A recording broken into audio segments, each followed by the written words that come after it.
Paris. A Paris court on Monday found French former President Nicolas Sarkozy guilty of corruption and influence peddling and sentenced him to 1 year in prison and a 2-year suspended sentence. The 66-year-old politician, who was president from 2007 to 2012, was convicted for having tried to illegally obtain information from a senior magistrate in 2014 about a legal action in which he was involved. The court said Sarkozy will be entitled to request to be detained at home with an electronic bracelet.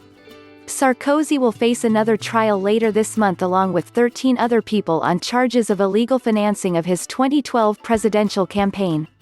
Sarkozy, who was president from 2007 to 2012, firmly denied all the allegations against him during the 10-day trial that took place at the end of last year. The trial marked the first time in France's modern history that a former president has gone on trial for corruption.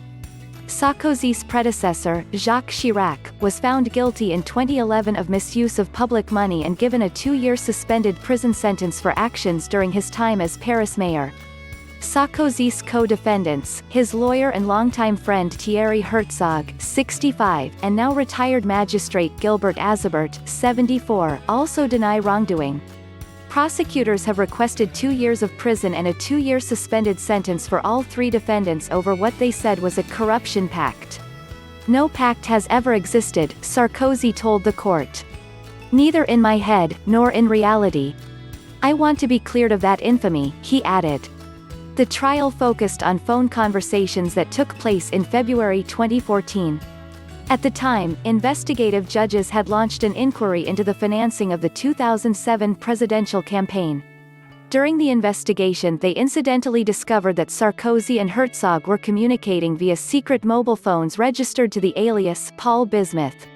Conversations wiretapped on these phones led prosecutors to suspect Sarkozy and Herzog of promising Azibert a job in Monaco in exchange for leaking information about another legal case, known by the name of France's richest woman, L'Oréal heiress Liliane Bettencourt. In one of these phone calls with Herzog, Sarkozy said of Azibert, "I'll make him move up. I'll help him."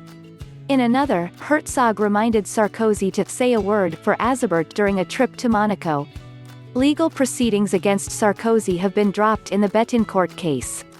Azibert never got the Monaco job. Prosecutors have concluded, however, that the clearly stated promise constitutes in itself a corruption offense under French law even if the promise wasn't fulfilled.